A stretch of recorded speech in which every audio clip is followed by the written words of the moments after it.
Greetings, greenhouse people. It is time for another episode of Tech on Demand, where our goal is always to help you grow your best crops ever. And if you don't receive Grower Talks and Green Profit, it's about time to subscribe. We've been producing these magazines for at least 75 years now. So now is the time to subscribe. And speaking of subscribing, be sure to subscribe to the Tech on Demand podcast on your favorite app. We're on Apple Podcasts, Spotify, Google, and more. Once you subscribe, you will never miss an episode. And I am going to release this one as a video and a podcast, so you can choose to watch or listen to both. I'm your host, Bill Calkins, and this time I'm really excited to be joined by a fantastic guy who knows a heck of a lot about plants and how to grow them to their fullest potential. Michael Wiebe from Sakata, one of the leading seed breeding companies in the world. Michael, welcome to Tech on Demand. Thank you, Bill. It's a pleasure to be here. I'm a active listener of the podcast, so it's kind of one of those cool moments to be able to see that thing come up on my phone when it does finally get released and be like, oh yeah, I got to be a part of that one. Well, yeah, and in the middle of spring, I would imagine you'll probably have some driving time or time on airplanes to check it out, like a lot of our listeners. Well, I definitely appreciate that, and I appreciate you being here for a really important topic: producing SuperCals for fall to extend the seasons. Real quick before we start, let me share Michael's bio. He is the Product Technical Services Manager at Sakata Seed America. He's been there for 5 years. Prior to that, he spent 8 years at Smithers Oasis Company on both the research and sales teams. He earned a Bachelor's of Science in Horticulture, Biology, and Plant Pathology from Pennsylvania State University. And he's here today to discuss the ins and outs of growing SuperCal petunias and why you should consider adding them to programs outside of just peak spring if you haven't done that already. So, Michael, the stage is yours. But real quick, let me just say that when you lead our Grower Talks team through the Sakata facility at spring trials, we always learn a lot about product positioning, the cultural and technical tips and tricks that growers need to know to have success with the crops. So I know you're going to present some really good information about SuperCal fall production. So to the listeners and the viewers, watch, save, and share with your team. But Michael, go ahead, take it away, and I'll jump in with any questions and comments as you go. Thanks, Bill. Yeah, no, it's always so much fun seeing you and the team come out to our facility every cast, and to get you guys are one of the microphones to the rest of the industry. So to be able to take you guys through that and get excited and show you what we're excited about every spring is an absolute pleasure. So I appreciate the opportunity for that. But let's talk about SuperCal petunias for a little bit. We've got a few minutes to be able to break that down, and not just SuperCal petunias, but specifically for fall production, right? SuperCal petunias it's not a new series for us. We were, I believe, one of the first. If not, I think maybe we were the first to introduce a petchoa, even though we call SuperCal petunias a petunia, to introduce a petchoa to the market, which is a petunia and calibrachoa cross. It's an intergeneric cross, and the reason why we saw a need and saw an opportunity to introduce this line way back when we did, I think that might have been, it's past 10 years ago now when the first iteration of SuperCals came out. But we saw an opportunity with kind of a best of both worlds approach from both of those genera. And because, anybody who's listening to this knows petunias and calibrachoa now.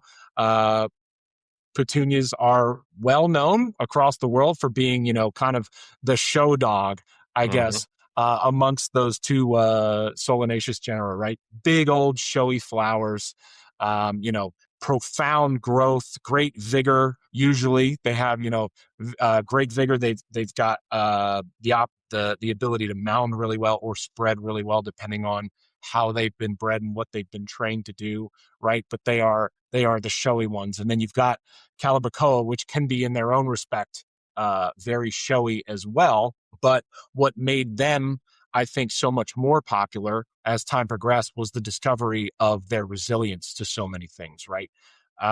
Their resilience to cooler temperatures earlier on, their resilience to really hot, humid, wet, sticky temperatures later on after, the summer rains have moved into a given area and temperatures are through the roof, and you've got high temperatures and the rain that can be, just kind of a petri dish situation for powdery mildews and botrytis and all of that stuff. And what we've seen is Calibrachoa's ability to hang on and still display their flowers after many of the petunias in the market have kind of those diseases, those pathogenic things have taken their toll on a lot of petunias out there, right? So you've got, and so that is kind of why we saw the opportunity to take those two genera and hopefully be successful with crossing them, which we were a little over 10 years ago. And you've got the best of both worlds like that. You've got the showiness of the petunias and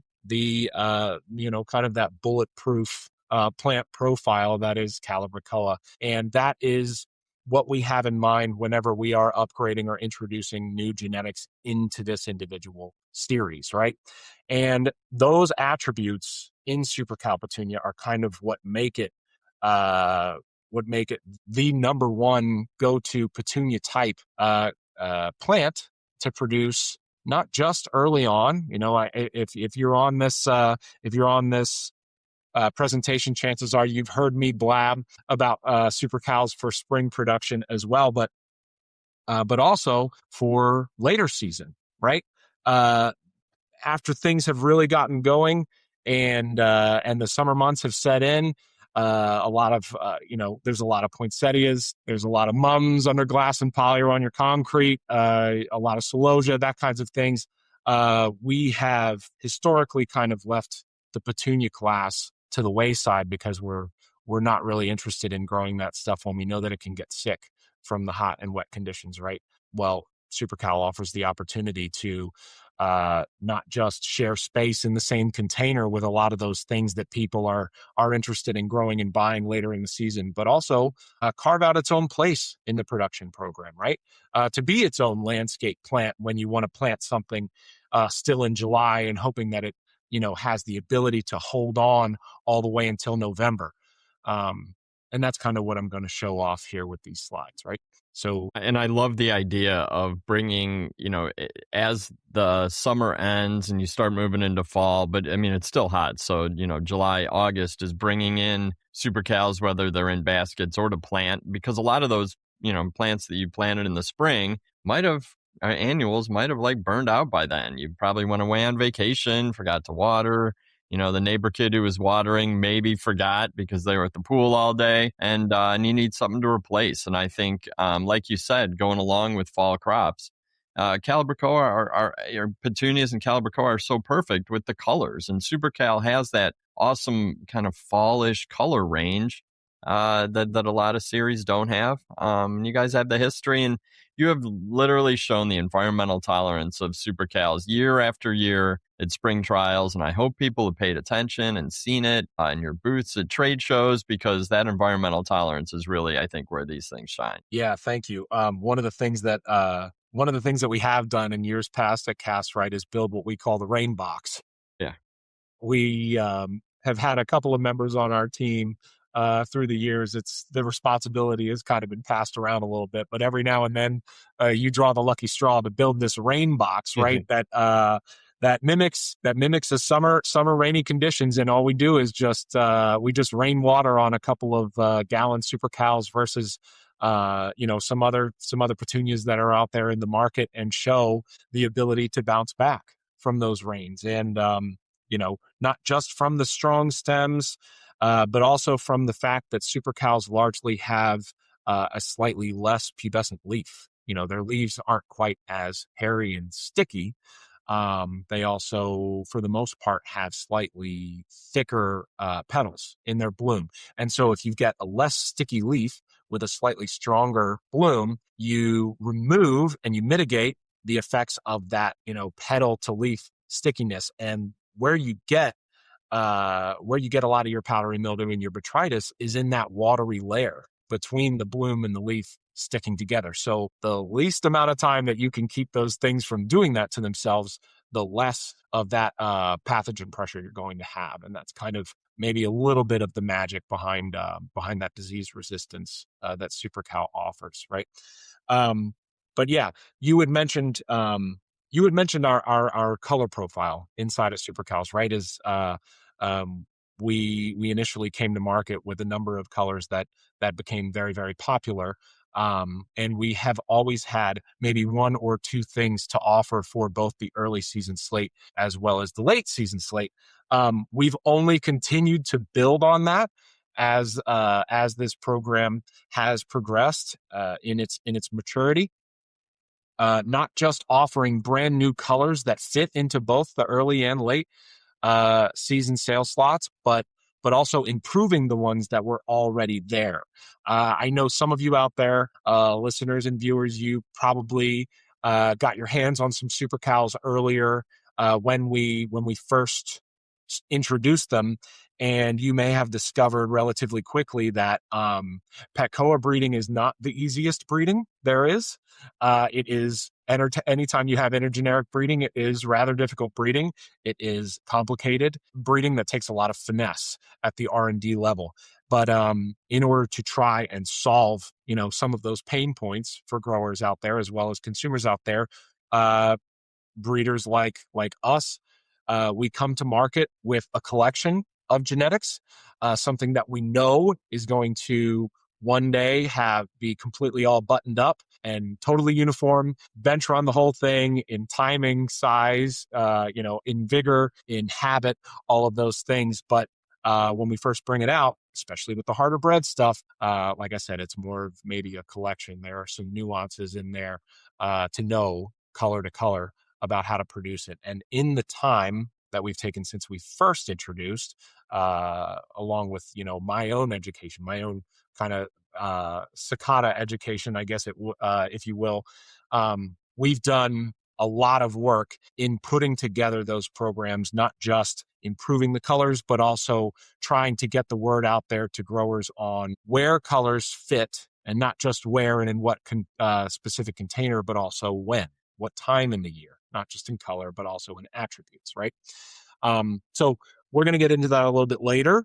But just for this, for the example, for this slide, for the viewers out there, you have, if you've made it to cultivate, this front doorstep of this restaurant might be a little familiar to you. I think it's right down the street from the convention center in Columbus, Ohio. And a number of years back, I am not sure that they did this on purpose, but that restaurant planted a large box planter of SuperCal on one side of their front door, and they had a traditional petunia placed on the other side of their door. And you can really see they just kind of set up a nice little accidental trial for us, right? Where they and then they let the elements do their work. The July Ohio elements, right, do their work of the heat and the rain and everything, and showed how well they're able to hold up in through those conditions. And then conversely, my next slide for my viewers out there shows colder temperatures. Now, this particular planter was located in Colorado, so at high elevation, and this was in spring, or maybe not, maybe summer for some of the southern growers by this point in the year, right? But it's still spring for the people at elevation. But this is a slide to make sure that you are aware of for not just the early spring, but this is where things are very important later in the season as well, and why these genetics are able to hold up as we get towards Thanksgiving even, right? So SuperCal is not just very heat and rain tolerant. It also has the ability to handle cold snaps. For my listeners out there, we're showing a SuperCal planter that had been snowed on and made it down to a dip of almost 25 degrees Fahrenheit overnight. And then the very next photo shows how well it was able to bounce back, losing minimal, if any, blooms on it at all. And, when the sun did finally come out the next day, how pretty it was able to look, even after looking pretty sad just 24 hours prior, right? And like I said, these are things that you have to consider as we move out of spring, but just as much if you're doing a season extender for fall as we move into that fall season, especially at the latitude that you and I live, Bill, up in the Great Lakes states. this is something you have to consider when bringing on something to your fall programs, right? Okay. One last, I believe this might be the last one before we get into kind of the technical nitty gritty, is showing the resilience of these genetics. This is a newer one for us. It's only a few years old. We call this one SuperCal Premium Red Maple. Okay. And this is showing when the container was younger in its stage in July 1st, but then how well it was able to hold on. It did not split. It just continued to get better and better as it moved into November 1st. Now, this one, I will tell you geographically, this one is upstate New York. So July, August, September, October, and finally November are not the kindest months. Right. As far as weather goes in upstate New York. If you have a beautiful day, it can be opposed the very next day by a violent rainstorm, as well as when you're living on the east side of bodies of water. October can get rather interesting, right? So the fact that these genetics are able to stick it out and not just survive but thrive in these conditions, we at Sakata knew that we were onto something back when we first started breeding this, right? Yeah, that's absolutely beautiful. I mean, to think that you could have a red petunia basket or pot like that, after Halloween is absolutely crazy, but that is stunning. And I think that to me just shows the application of these products in the fall. Yeah, thank you.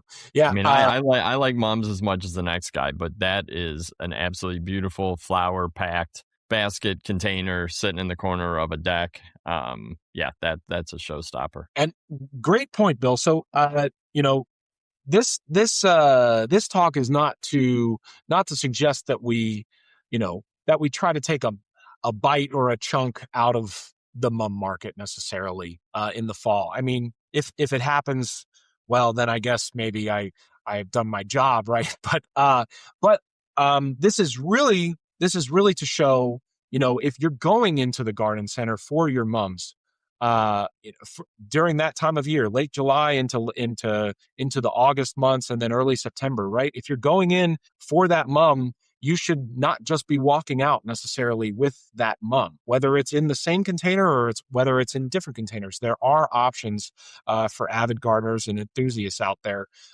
to enjoy other things, especially if you're one of those individuals who's not done maybe so much homework on buying mums, and you don't buy one that's cracking color. You buy one, the ones that make the real wow at the garden center, right, are the ones in full color. But then when they finally make it home or make it into the ground, you've got what, 14, 15 days? You got a week or two, and then on that stuff. Yeah. So you want to bring something home later in the season that's going to continue to put a smile on your face when you walk out back or out front of your house, right?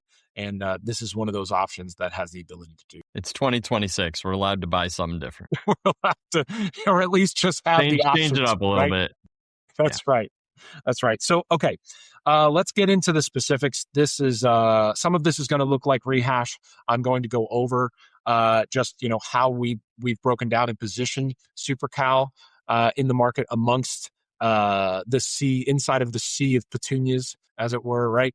And then go into some of the nuances for fall production, both in color selection and in culture. Okay, so if you are only a little bit familiar with SuperCal, you probably maybe have known the name or seen the plants at independent or mass retail, right? But maybe you're not so familiar with how we have the series broken down. Well, we have two main classes of SuperCal. We call one of the classes the traditional, or we just refer to them as SuperCal. The other class we refer to as SuperCal Premium. Now, that is to say nothing other than a difference in habit.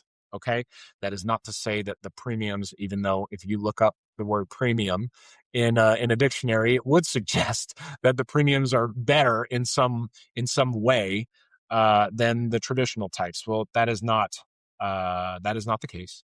The traditional types are more of a semi-trailing or spreading type of petunia, and then the premiums are more of a mounding type. They have more of a mounding habit. So that's how we have, just broken them into two separate buckets. And when we introduce a genetic, it either becomes a SuperCal or a SuperCal Premium. Okay. Some of the other things here are what we've already spoken about, right? Disease tolerance, rain recovery, and why those things are so important, both very early on in the season when you see most of your other petunias out there, as well as later on when this one kind of just stands alone and out by itself, right?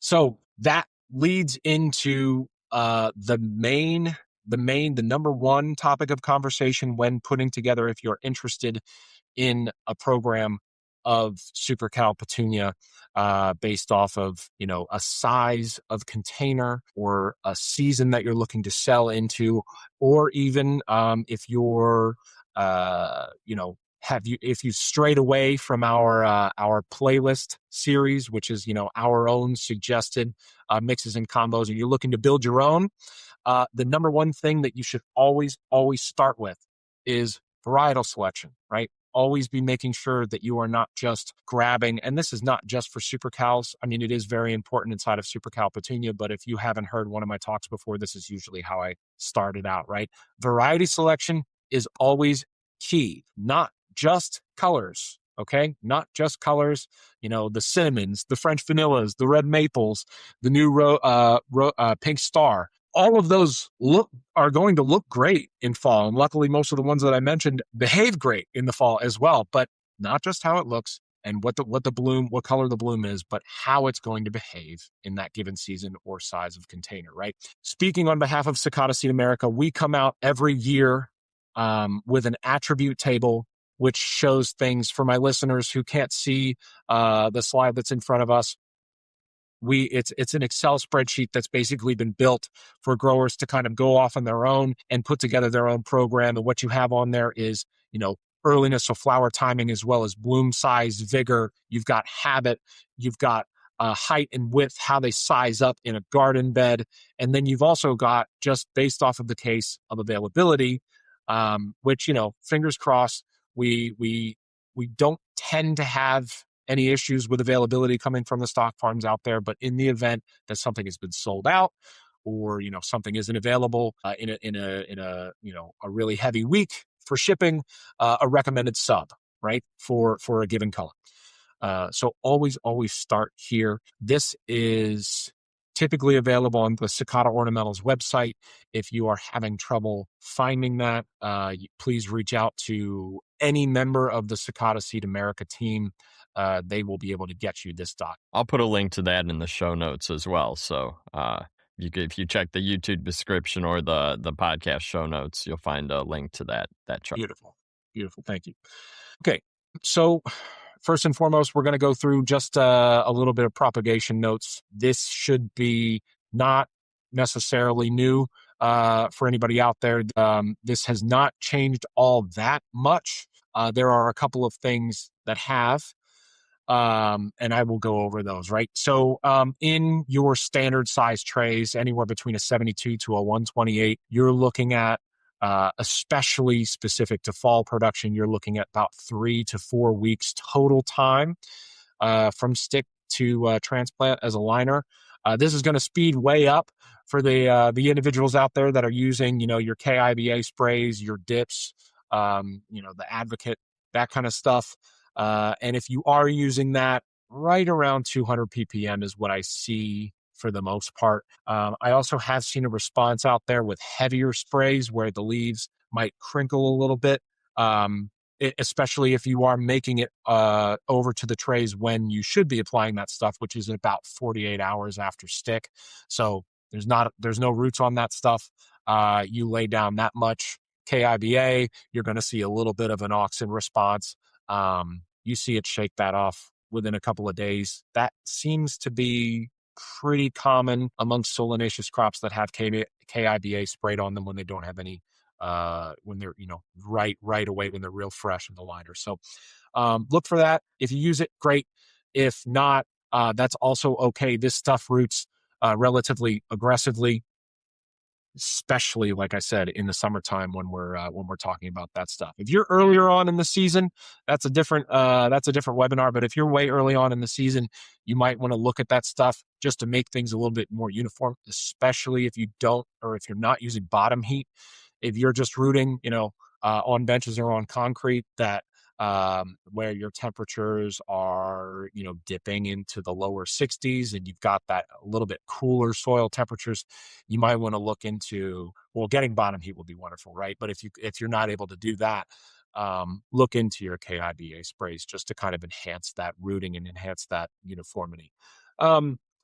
We like to suggest light after about a week on these things. If you have light right away, that's also totally fine. Just as long as you're making sure that your misting is reflective of that. Typically, if you have a lot more light on these things earlier on, you're going to need to mist quite a bit more. If you have not so much light, maybe you're holding on to your water, so just mist as needed. After about a week, you've got callus and initial rooting, so that's when you're going to start to mist only to keep turgid. Once you see those roots, that's when you start to lightly fertilize as well. I suggest about 50 to 75 ppm nitrogen of whatever you're using. I like the calcium nitrate stuff. The ammoniacal stuff might be a little bit too strong, especially if you're in a time of year where you're looking to hold on to your trays. Try not to try to stay away from the ammoniacal heavy stuff with how aggressively these are, especially in the summertime, right? A great surefire way to make sure everything is ready to rock and roll and even and branching well, especially in the summertime, is to pinch. Mow your trays back to 3 to 5 nodes. I get mixed reviews on mowing. I know some grower outfits out there, it's standard operating procedure, right? It's that's what they do. They pick up their trays, they mow them through, and they give them about a week until they plant them. They do that to almost everything that they grow. Fine. I have some other growers out there that are not interested. They have a mower, but it collects dust for a number of reasons, right? It kind of stinks to pick your trays up twice. You'd much rather pick your trays up once and only to plant, right? And then the other thing, especially with solanaceous crops, is disease pressure, right? We want to try to keep those blades clean as much as we can, but when things are very busy, maybe we're running a little bit more trays through than we should in between cleanings. And then there's always the potential for some kind of disease outbreak when we're mowing, right? So what's an alternative? That's what I'm getting to, Bill, right? What's an alternative?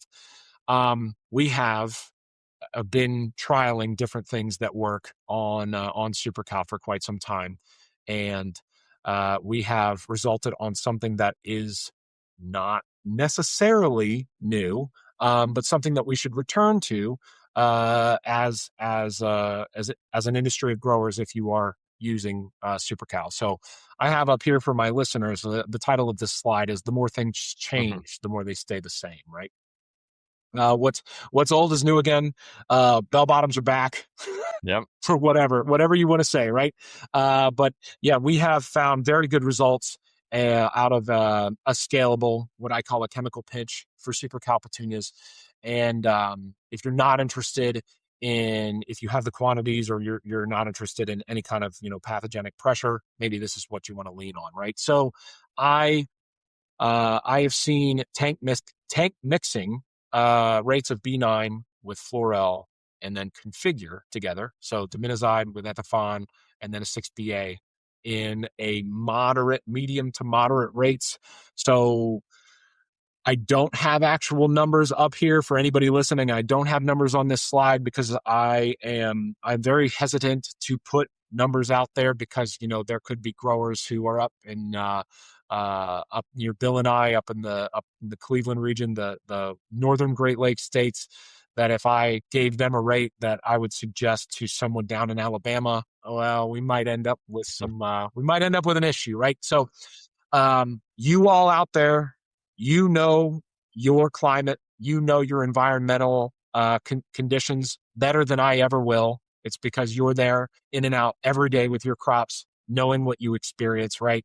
And these 3 chemicals, so you have, kind of the freedom to dial up this or dial this back depending on where you are and also when you are in your year.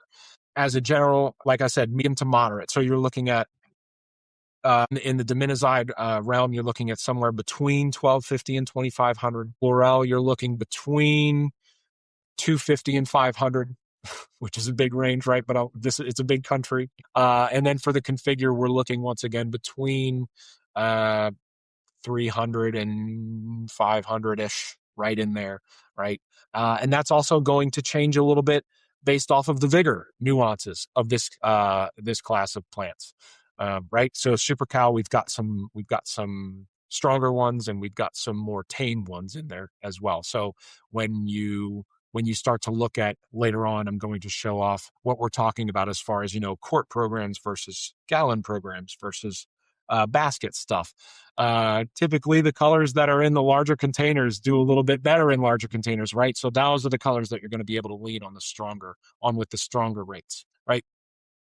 So yeah, so that's a great chemical tank mix that I found to be successful in a lot of different places in the country. If you hear this and you go, oh, maybe that's the way that I should go, reach out to me individually, and then we'll be able to dial something in, kind of tailor something to you based off of when this stuff is getting stuck and where you. Okay, so another thing that I've kind of been trying to get out there about SuperCal is its ability to do very, very well in outdoor growing conditions, right? Especially early season is one that surprises a lot of people, raises a lot of eyebrows about how cold I suggest that these things grow. Not just in hoop houses either, but out on mum pads, right?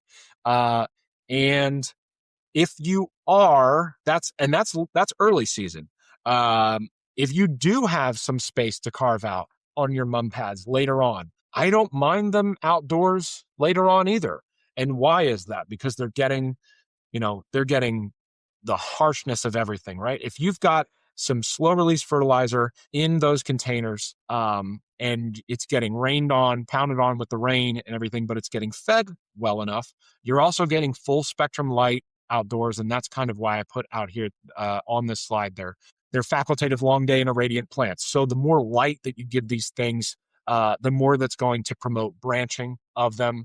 But not only that, but overnight, even in the heat of the summertime, you're going to be able to get the coolest nights that you possibly can if you set these things outdoors, right? And cooler nights is going to kind of, slow these things down, tone them up.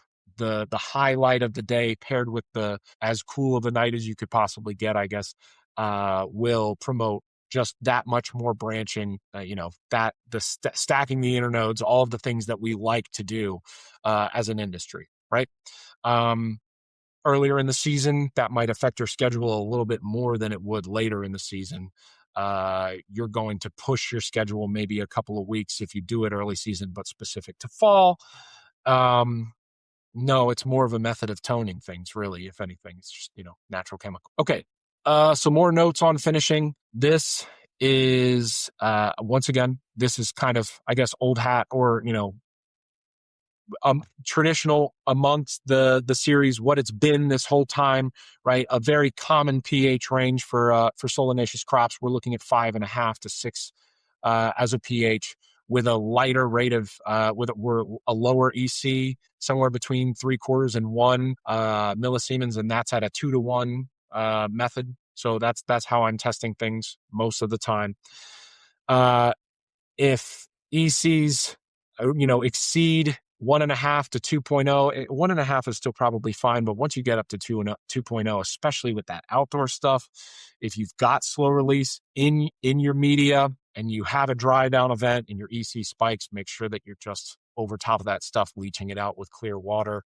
You may not have a melting event like you would with some other crops out there, but it would definitely behoove you to get that stuff back down into a good range, right?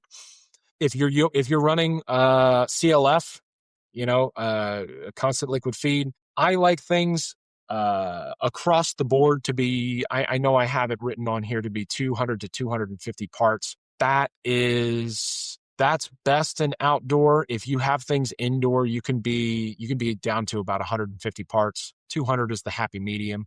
That's going to get things kind of aggressive. But if we're being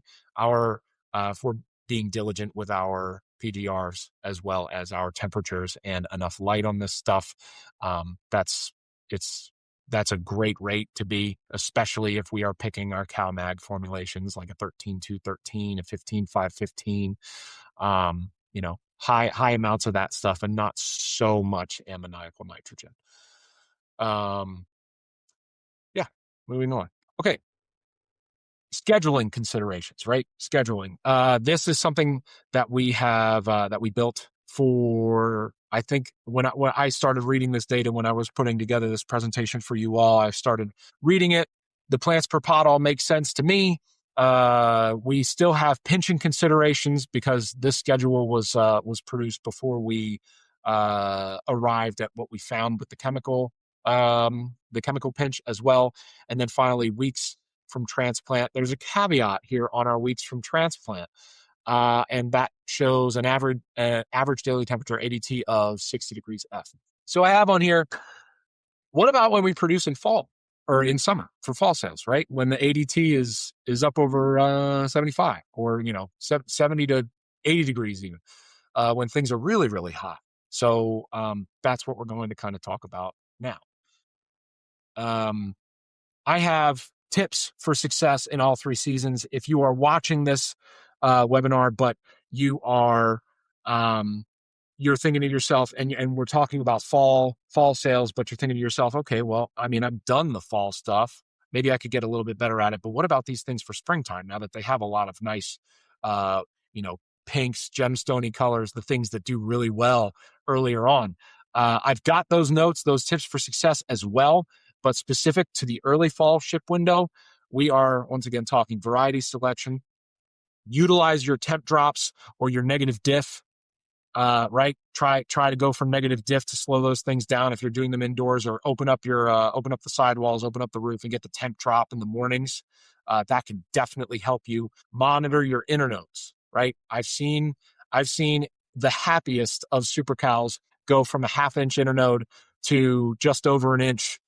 What seemed like overnight. Maybe it wasn't overnight, but when they are very happy and the night temperatures are high and they are fed well, they can start to run, and that's what we like about them ultimately for this guarding performance, right? But we need to make sure that things stay a little bit tame when we're producing them.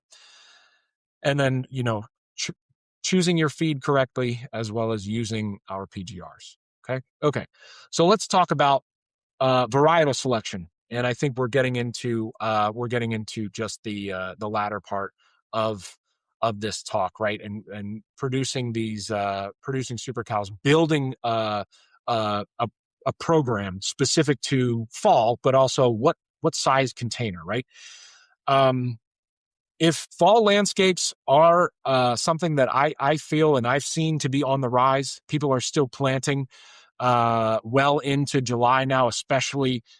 Bill, I can't remember if we were talking about it when we were already recording or if it was before we started recording. You had mentioned, not just planting, but replanting.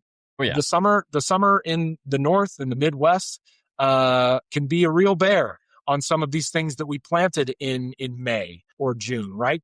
July and August can be tough on those things. So maybe we're going back in to replant, right? This is an option for that. And depending on if you are planting quarts or gallons, right in, if you want that, if you want to watch something grow a little bit, these are going to be your colors for a quart program. So we've got, for my listeners out there, we've got some of the things that are a little bit more tame, I guess, as it were. Your pearl white, premium pearl white, premium caramel yellow, premium Bordeaux, premium cinnamon, premium sunset orange improved, which is a new one for us this year. And then another new one for us this year is premium pink star. Okay. Love that color. Thank you for your team's interest in pink star, Bill. I know that was one that really wowed your group out there this spring at Cast. It was one that I knew was going to be a winner. And then when I finally did see it for the first time in person, it really it really, knocked my hat off a little bit. So I'm glad that you guys feel the same. No, we definitely loved it. And so first when you put this slide up, I was like, quartz. All right. So we are gonna, some people might be planting them in the ground, but I can see quartz really being useful for making combos, Yeah. for putting mixes together, right? Yeah. And you've gotten through summer. You probably lost a bunch of plants out of your big planters, like the showcase ones on your patio. I know that happens to me every year where I'm like, oh geez, I definitely missed a week watering when we were on vacation, and now my big beautiful planters on my patio kind of look eh. But I can see going to the garden center and picking up quartz to refresh combos or put together new combos. Yeah, in the ground. But I mean, I think gallons. Like I would probably opt for gallons if I was doing a container size, but I could see quartz. There being uses for quartz as well, even for landscapers doing change outs. Yeah, totally agree. You really you kind of hit real home. You really hit home there with the stuff dying out in the bigger containers, and then just being, what can I? There are, mass retailers out there have those solutions in those, those pots that you can just kind of drop in. But if you're looking to do it yourself, if you're not finding something that's been put together for you, absolutely, right? This is something that can deliver instant color into your larger patio pots right away, especially when summer has taken its toll, right? So that's yeah. Why not for a summer or fall court program, right? In that program, you're looking at one plant per pot, obviously. If you're looking to do it from direct stick, you're looking at about 8 to 9 weeks, depending. Maybe my growers further south can get away with 7, depending on what their feed rate is and what their temperatures are. If you are looking to do it from liners, you're probably looking at about 6 weeks ish, give or take. And you want to lean on in production. You want to lean on moderate to heavy dayside sprays pretty soon after you plant. That does a very good job at toning them up, and then feeding at what we discussed. After that initial dayside spray, that's when we start to look at pack load drenches, right? I love pack load drenches midway through production on SuperCals because it has seen to be much better at toning these plants, but also better at avoiding shrinking your bloom size. Okay. So, for everybody out there, Dayside is great on these plants as well, but try to lean on it when you're earlier on in the plant's development, because when this thing really starts to set buds, you want to get away from Dayside because it can kind of shrink the flowers. So use both. Just know when you're going to use it, right? On a Quart program, you could probably stick to in the realm of 3 to 5 parts per million pack low, just because the size of the container is on the smaller side, right? For gallons, like we've already kind of started to discuss, Bill, if you're looking for just, a plant that can be just dropped in, you're not putting together mixes or whatever, or if you are replanting stuff that you want a slightly larger plant in your landscape, this is the lineup that I would suggest, and the vigor and the habit of these plants is going to reflect that size of container. So on here, I've got a new one for us. Leading off is Premium Purple Ice. For my listeners out there, yes, the name of it is Purple Ice, but one of the nice things about it is that purple eye finishes to a nice bright white. So if you are a grower out there who's looking for a white that has just a little bit of an extra flare on it, that has good vigor on it, Purple Ice is the one for you. Premium Yellow Sun Improved, Premium Red Maple, Premium Cinnamon. You're seeing a trend here: Sunset Orange Improved, French Vanilla, and Pink Star. These are our more rustic, our fall type tones, the things that you really want to see that are going to complement, a mum program, that are going to complement a Celosia program, that are going to do very, very well in that season. So on schedule from a liner, you're looking at about 7 to 8 weeks into a gallon transplant to finish. You can direct stick these. I've seen it done. It's maybe something that you would be interested in doing, because this is the time of year. Hopefully you're not busting at the seams with poinsettias and mums, and you've got a little bit more space to lay down a slightly larger footprint earlier on. If you'd want a direct stick, you can. And you're looking at about 10 to 11 weeks, give or take, for a direct stick program there.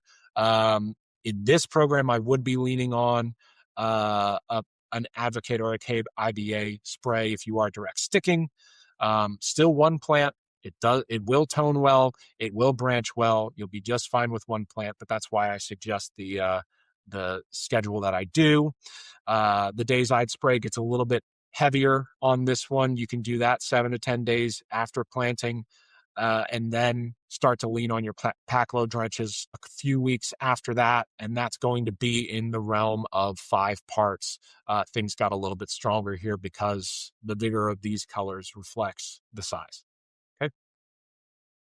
Some hanging basket stuff. We've talked about premiums a lot, right? But you may be wondering, well, where do the traditionals come in? Now, I've got both listed on here, but I love the look of a traditional where it has the ability to kind of spread and hang a little bit, right? Now, I have on this a similar looking lineup of fall colors in the premium types, but if you look over on the left side, the left lane, for spring and summer, I guess I have it put, but your customers better than we do. I'm only suggesting colors right now and habits and vigors that fit in these containers.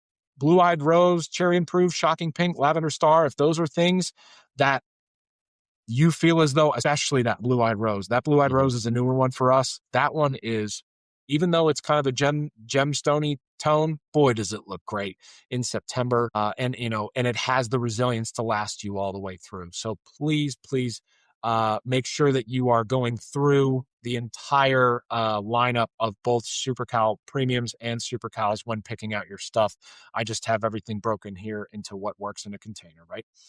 From transplant to finish, you're looking at 9 to 11-ish weeks, and that's at that's at 3 to 4 plants per pot, depending on the look that you want. I say 4 when you have a bicolor in there. If it's a tricolor, you can get away with 3. A mono 3 is fine in a 10-inch. As you start to bump up in the size of the hanging basket, 12, 14-inch, you may start to look at adding your plants, right? 5 and 7 respectively to stay on that same schedule.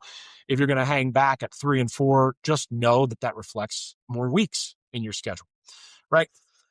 Again, a Dayside spray shortly after planting, it gets a little bit stronger here, about 4,000-ish parts. And then in here is where I start to suggest maybe anywhere between 3 and 7 ppm pack low, depending on the timing after that Dayside spray that you have applied. Drench it, a few weeks after you've sprayed Dayside.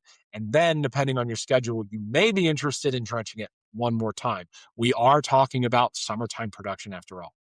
So things are warm, things are wet, things are well fed, things are very happy. So make sure that you are watching your internodes, and if it needs a second drench, go for it, right? I do like the idea of the hanging basket for fall. There are some sort of trailing pansies on the market. I have seen like Plectranthus annual, Plectranthus in baskets, but there's not a whole lot of fall hanging basket options that you see at garden centers for that time of year. I think that, but everybody still has that hook on their porch, right? And guaranteed the hanging basket that you hung there on Mother's Day weekend is cooked. Like there's no way.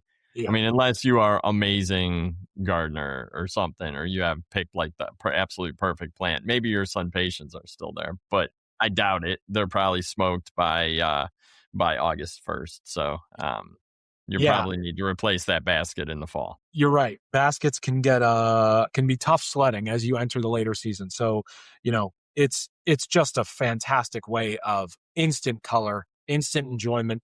And these things, once again, if they can last you, if you can, especially with a hanging basket, that implies that it's probably underneath something, right? So Bill, it's not gonna, if you've got the stuff looking good to November 1, who's to say, especially in our area, that you can't have that stuff avoiding the snowfall and making it all the way to Thanksgiving? Because I have seen these things. So as long as remember that picture earlier on when we were talking about upstate New York? I think the backstory of that beautiful planter of red maple is about 2 weeks after that, about 7 feet of snow uh, fell on it, and that was the end of the season Yeah, it for was it, done. right? But had it not been for that snow, it probably would have made it all the way to Thanksgiving. So yeah, I mean, why not? Why not, right? And as far as hanging baskets as well as patio pots, this is my last slide, and it's going to just go over some mixes, right? Some mixes, and this is where I bring up our playlist series, which is are the mixes and combos that have been tailored for growers to be successful with our genetics. SuperCal was actually one of the reasons why we brought playlist out there, because it was one of the things that we tried to do to take the guesswork out of putting together your own program, from those nuances of habit and vigor and all of those things. So we these have been all trial tested. These mixes have been specifically selected to be successful for you no matter where you are in the country or when you are growing in the season, right? I put pictures of all of the ones that I would suggest for fall production because they just fit that color range, right? We've got sticks here. I'm not going to go through the components of all of them, but just make sure that you know that you can find these on sakataornamentals.com. If you go to products, it drops down into the total the range of species that we deal in. Inside of those species, inside of that list of species, you'll see playlists, and then just click it there. That goes to our playlist landing page. They will all be there, but some new ones for us. Most of these are songs. Some of them are not.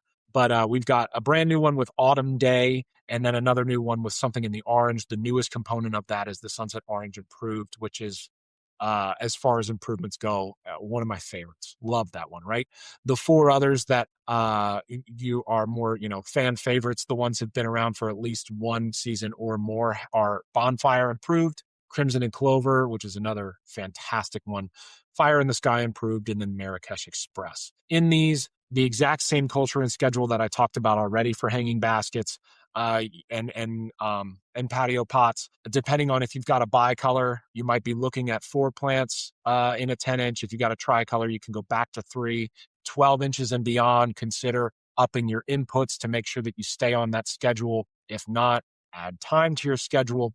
And then similar chemical considerations, right? We've got the Dazide spray earlier on, followed up with the pack low drenches subsequently in the weeks following, right?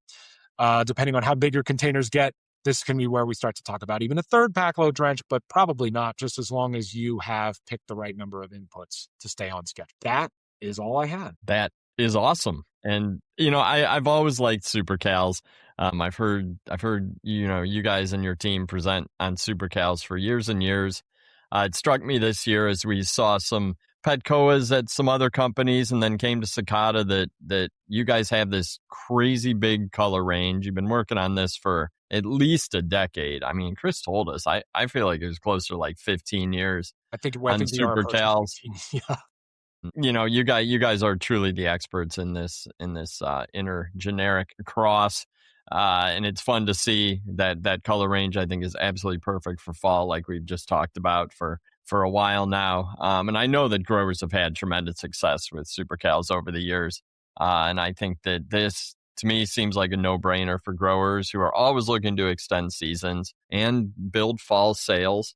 Not everybody grows and sells mums these days, and I think that there is an opportunity to really bring a unique product offering, whether you're a grower retailer who's bringing them out from the back, or if you're shipping to wholesale, selling to landscapers. I think that there's a lot of opportunities here, obviously, with SuperCals.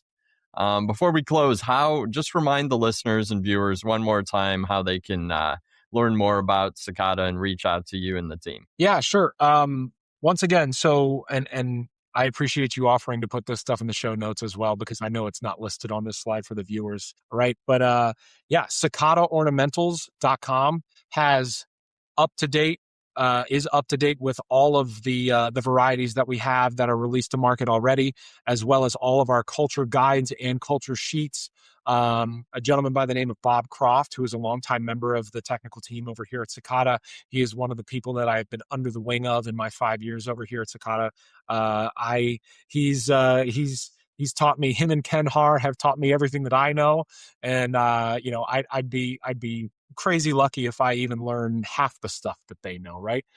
He has put together the culture sheets and the culture guides, clickable links to all of those PDFs from the individual series pages on Sakata Ornamentals. If you want to reach out to me directly because you were thinking, oh, maybe I should put together a program either late season like we were talking, or early season, or talk about that chemical application for the pinch, whatever, for my area, my email address is mwiebe@sakata.com. And that's M as in Michael, WIEBE at sakata.com. And yeah, that's the best way to get a hold of me, as I am, especially this time of year. I'm running around pretty good. For sure. For sure. Well, hey, I really appreciate it. I'll double your shout out to Bob Croft. Love Bob. Yeah, I've done a lot of videos with Bob, and they get a ton of views. Yeah. We did a Lizzie Anthus video, and I swear it had 1,000 views within the first few months. He's a rock star when it comes to deep diving into crops. So you're learning from a good one, and Ken too. Thank you. Well, hey, I really appreciate your time, Michael. Thank you so much. Hopefully the rest of, as we record this, it's still spring technically, but hopefully the rest of spring and summer goes well for you guys. Safe travels out there. Thank you so much. You too, Bill. Looking forward to seeing you soon. For sure. I'm Bill Calkins with Tech on Demand, and on behalf of Michael and the entire team at Sakata, have a fantastic season and put some of these SuperCals in your product mix for fall. Take care out there.